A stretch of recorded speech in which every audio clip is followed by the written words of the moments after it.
አቶ ደረጀ ለወይዘሮ ሰላም በቅርብ ቀን ሁሉን ነገር እንደምታውቅ እስከዛ ድረስ ግን ምንም ቅር እንዳትሰኝ፣ እንዳታዝን፣ እንዳታለቅስም ሲያጽናኗትም ነበር።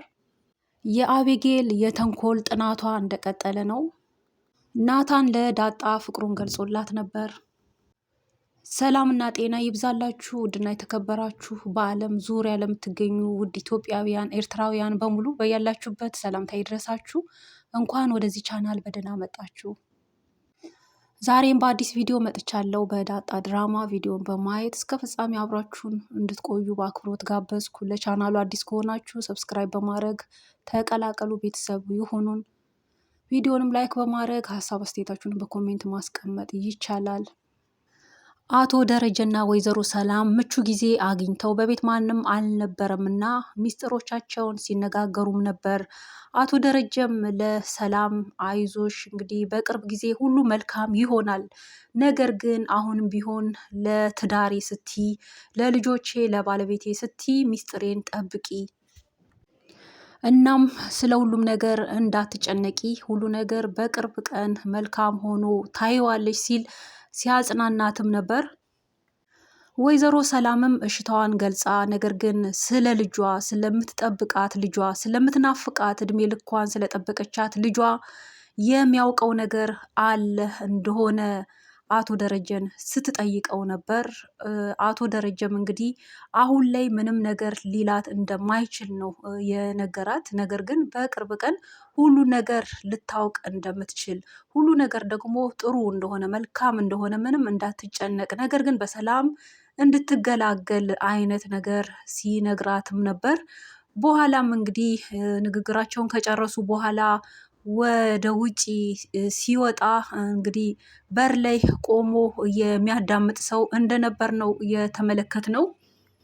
አቶ ደረጀም እጅግ ተደናግጦ ባለው ሂደት ነበር ድራማው ተጠናቆ የነበረው። አቶ ደረጀ ትዳሬ እንዳይናጋ፣ የቤቴ ሰላም እንዳይደፈርስ ሲል ያቆየው ሚስጥር እንግዲህ አልፎ አሁን ላይ ሌላ ወገን ሰምቶት ይሆን? ትዝ ይላችሁ ከሆነ እንግዲህ ይህ ድራማ መጀመሪያው ላይ ገና ሲጀምር አቶ ደረጀ ልጁን ዳጣን እንግዲህ ፈልጋ አፈላልጋ በቤት በመጣች ጊዜ ልጄ አይደለሽም አላቅሽም ብሎ ከቤት ጎትቶ ባስወጣት ጊዜ እንደገናም ደግሞ ተረጋግቶ ከነዳጣ ጋር እና ከሞገስ ጋር ተነጋግሮ በእርግጠኝነት ልጁ እንደሆነች ሲያውቅ እንደገና ወደ ቤት ባመጣት ጊዜ የጓደኛዬ ልጅ ናት ለጊዜው ትቆይ ብሎ ወይዘሮ ማርታን አሳምኖ እንግዲህ እንደምንም ብላ እሷም ያው ከሱ አልወጣም ብላ ያው ለጊዜው በሚል እንደተቀመጠች የምናውቅ ነው። ዳጣ እንግዲህ የጓደኛው የአቶ ደረጀ ጓደኛ ልጅ እንደሆነች በሚል ነው። በኋላም ግን አቶ ደረጀና ዳጣ በሳሎን ሆነው ሚስጥራቸውን ሲነጋገሩ ወይዘሮ ማርቲ በውስጥ ሆና ሰምታም ነበር። ከዛ በቀጣይ ባለው ጊዜ ደግሞ እንግዲህ አቤጌል በብዙ እየተከታተለች ስለነበር ስለምትጠረጥርም ብዙን ጊዜ አንዳንድ ነገሮችን ትሰማ ነበር፣ ሚስጥር ትሰማ ነበር፣ ታይም ነበር። እናም ለእናቷም ብዙ ነገሮችን ትነግራት ነበር። አሁን ላይ እንግዲህ በዚህ ክፍልም እንደተመለከትነው አቤጌል ይህ ጥናቷን ማለትም የተንኮል የቅናትም የተሞላ ጥናት ብላ የያዘችውን ይህን ክፋቷን ቀጥላ እንግዲህ አጠራቅማ ለእናቷ ስትነግራት ነበር። ስለ ዳጣ በአጠቃላይ ዳጣ የአባቷ ጓደኛ ልጅ እንዳልሆነች፣ ሲጀመር አመጣጧ እንዴት እንደመጣች ከዛ ጀምሮ እስካሁን ድረስ ያለውን የተከታተለችውን ሚስጥር ለእናቷ ስትነግራት ነበር። እናቷ ግን ያው አቤጌል ለዳጣ ካላት ክፋት ወይም ቅናት የተነሳ ይህንን ነገር እንደምትናገር ተረድታ እንጂ ይህ ጉዳይ ማለትም ዳጣ የማን ልጅ ልትሆን ትችላለች? የእኔ ልጅ ናት ወይ ብለሽ ነው ወይ የምታምኚው? እኔ ወለድኳት ወይ እኔ ወልጄ ደበቅኳት ወይ ብላ ነው እንጂ እንትን ያለችው ባለቤቷን በጭራሽ አልጠረጠረችም። እናም ደግሞ የአቤጌልንም ንግግር እንግዲህ ከቁብ ቆጥራም አልወሰደችም። ሁሌ ንትርኳው ንግግሯ ሁሌም ይሄው ስለሆነ እንግዲህ በዚህ አልፈዋለች። እንደሚታወቀው እንግዲህ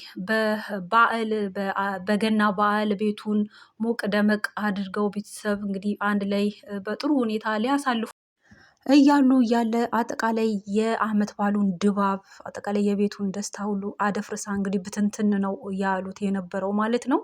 በዚህ ልክ እንግዲህ አቤጌል ቦታም አትመርጥም፣ ጊዜም አትመርጥም። ወይ ደግሞ ይህ ጊዜ ቆይ ይለፍና ብላም አትልም። ላየችው ነገር ወይ ለምትሰማው ነገር ችኩል እንደሆነችና በአጠቃላይ ዳጣ እዛ ቤት ከመጣችበት ጊዜ ጀምሮ በቅናት ብቻም ሳይሆን በጥርጣሬም ተሞልታ እንግዲህ ዳጣ ማን ናት፣ የማን ልጅ ናት የሚለው ላይ ትኩረት በማድረግ በመከታተል በአጠቃላይ የአቶ ሲሳይ ልጅ ማለትም የአቶ ደረጀ ጓደኛ ልጅ አይደለችም የሚለው ድምዳሜ ላይ እንደደረሰች ለእናቷ እየነገረች ነበር። እናቷን እየነዘነዘቻት። እናም በዚህ ሂደት ላይ እያሉ አቶ ደረጀ መቶም ነበር። እናም አቶ ደረጀ ሲመጣ ነው እንግዲህ አቤጌል ከዛ ክፍል ወጥታ የሄደችው እንጂ እያስቆጠረች እየነገረቻት ነበር በዝርዝር። በሌላ በኩል ናታን ዳጣን በጣም እንደሚወዳት እንግዲህ አብረው ሻይ ቡናን በማለት እየተጨዋወቱ እንደነበር እንግዲህ የዳጣ ባህሪ ጥሩ እንደሆነ አቤጌል ግን ባህሪዋ ጥሩ እንዳይደለ እንደዛ አይነት ባህሪ ያላቸውን ሴቶች ወንዶች እንደማይወዱ በተለይ ደግሞ ለትዳር እንደማትሆን አይነት ነገር እየነገራትም ነበር።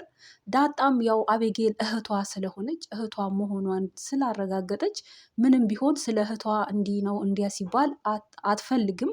ግን እውነታውን ስለሆነ ናታን እየተናገረው ያለው እናም እኔን ትወደኛለህ ወይ እያለችውም ነበር። እንግዲህ ትወደኛለህ ወይ ደግሞ ታፈቅረኛለህ ወይ ብላ ቃል በቃል ስትጠይቀው አፈቅርሻለሁ ብሎም አይልም። ያው ስለሚፈራም ፍቅሩን በዛ ሂደት ባይገልጽም ነገር ግን እንደተመለከትነው በባለፈው ክፍልም እወድሻለሁ፣ አከብርሻለሁ እያላት እንግዲህ ለእሷ ለየት ያለ አመለካከት ነው ያለው። እንግዲህ እሷ ግን ያው አሁን ላይ ፍላጎቷ ማለትም የምትፈልገው ነገር ወይ ደግሞ ማፍቀር አሁን ላይ ለእሷ ጊዜው እንዳይደለ ነው እየገለጸች ያለችው። አንድ የምጠብቀው ወሳኝ የህይወቷ አካል አለ።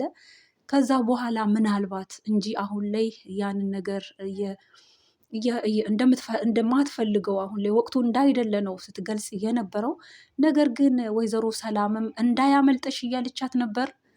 ናታን ካመለጠሽ በኋላ ብትፈልጊም አታገኙም እያለቻት ነበር። ስለ ናታን መልካምነት የተማረ አስተዋይ እንደሆነ እንደ እድሜው እንዳይደለ በዚህ ጊዜ እንደዚህ አይነት ወንድ እንደማይገኝ አጥብቃ እንድትይዘው በኋላ እንዳታለቅሽ እያለቻትም ነበር። እሷ ግን ብዙ ሰው አልቅሶብኛል ምናምን እያለች እየቀለደችም ነበር። ነገር ግን አሁንም ቢሆን ናታን እንደ አስለቀሰሽው በኋላ አንቺ እንዳታለቅሽ እያለቻት እንግዲህ ያው ከቀረቤታዋ አንጻር ደግሞም ናታን ዳጣን እንደሚወዳት ስላወቀች እንደሚፈልጋት ስላወቀች ሁለቱም አንድ እንዲሆኑ በዚህም በዛም ፑሽ እያደረገቻቸው ትገኛለች። እንግዲህ ናታን የበኩሉን እያደረገ ነው። ዳጣን እንደሚፈልጋት ከዳጣ ጋር አብሮ መሆንን ቆይታ ማድረግን ሁሉ በጣም እንደሚፈልግ እየገለጸም አብሮም እያሳለፈ ይገኛል። እሷ ግን ያው አብራው ብትሆንም አብራው ከሱ ጋር መሆን ቢያስደስታትም በፍቅር አይነት እስካሁን አይታው እንዳይደለ ነው። እናም ደግሞ ፍቅሩንም ባለፈው ክፍል ቢገልጽላትም እንዳልተቀበለች ነው። እንግዲህ እንደዚህ አይነት ነገር ሲያነሳ ያው አስቀይሳ ወይ ትሄዳለች ምናምን ነገር። እንግዲህ ዳጣ አሁን ከማፍቀር ይልቅ ቅድሚያ የምሰጠው ጉዳይ ቢኖርም ነገር ግን በጊዜ ሂደት ያው ከናታን ጋር አብረው እንደሚሆኑ ነው የሚያመለክተው። እናም ከናታን ፍላጎትም አንጻር እናም የሰላምም ግፊት እንዲሁም ተጨማምሮ ያው የሁለቱ አብሮነት እንደሚጸና ነው። ነገር ግን አቤጌል እንግዲህ ናታንን ብትወደውም ከባህሪዋ አንጻር ያው ናታንም አልቀረባትም አይወዳትምም። ጭራሹ ነው ከእሷ ጋር አብሮነት አይደለም በፍቅር አብሯት ራሱ ጊዜን ማሳለፍም አይፈልግም። ምክንያቱም አይግባቡም፣ በቃ በምንም አይጣጣሙም። ባህሪዋ በጣም ከባድ እንደሆነ ነው። ስለሆነም ያው እሷ እንደማይሳካላት ነው። እናም የእሷ ቅናትም እንግዲህ ቅናትም ብቻ ሳይሆን ክፋትም የተሞላች ናት። እንግዲህ ከዛ ቤት እንደ ቤተሰቦቿ እንዳስተዳደገዋ ያልሆነች ልጅ ናት። አቶ ደረጀና ወይዘሮ ሰላም እየተነጋገሩ ያሉትን ሚስጥራቸውን በር ላይ ቆሞ ሲያደምጥ የነበረው ሰው በእርግጠኝነት ሚስጥራቸውን አድምጦ ይሆን? እንግዲህ አቶ ደረጀ ይህ ጉዳይ በጣም በሲሪየስ የሚያየው ጉዳይ ነው። ምክንያቱም ትዳሩን፣ ህይወቱን ሁሉ የሚያናጋ ቤተሰቡን የሚያሳጣ ነገር ነው። ስለሆነም በጥበብ ነው እንግዲህ ይህን ነገር ምፈታው፣ ለዛም ደግሞ በኃይል እየሰራውበት ነው ሲል ለሰላም ሲነግራትም ነበር። እየሰራሁበት ነው። በቅርብ ቀን ሁሉ ነገር ተስተካክሎ ታይዋለሽ፣ እንዲሁ ብቻ እመኝኝ እያላት ነበር። እሷም ደግሞ እንግዲህ እስከ ዛሬ ከጠበቀችው ጊዜ ከዚህ በኋላ ያለው ጊዜ አይበልጥምና ምንም ማድረግ ስለማትችል ነገር ግን ስለ ልጇ ብቻ ሁኔታ እንደሚያውቅ እሱም ብቻ እንዲነግራት ፈልጋ ነበር። እሱ ግን ይህንንም ቢሆን ልነግርሽ አሁን ጊዜው አይደለም ነው ያላት። እናም ያው በአጠቃላይ እንግዲህ በዚህ ክፍል የዳሰስ ነው ይህንን ነው የሚመስለው። ቀጣይ ክፍል ደግሞ በቀጣይ የምናጋራችሁ ነው የሚሆነው። በአጠቃላይ ይህን ቪዲዮ በማየት እስካሁን አብራችሁን ቆይታ ስላደረጋችሁ ከልብ እያመሰገንኩ እንግዲህ በቀጣይ በሌላ ቪዲዮ እስከምንገናኝ በዚህ ሰናበታችኋለሁ ማለት ነው። በያላችሁበት ቸር ቆዩን፣ ሰላም ሁኑልን።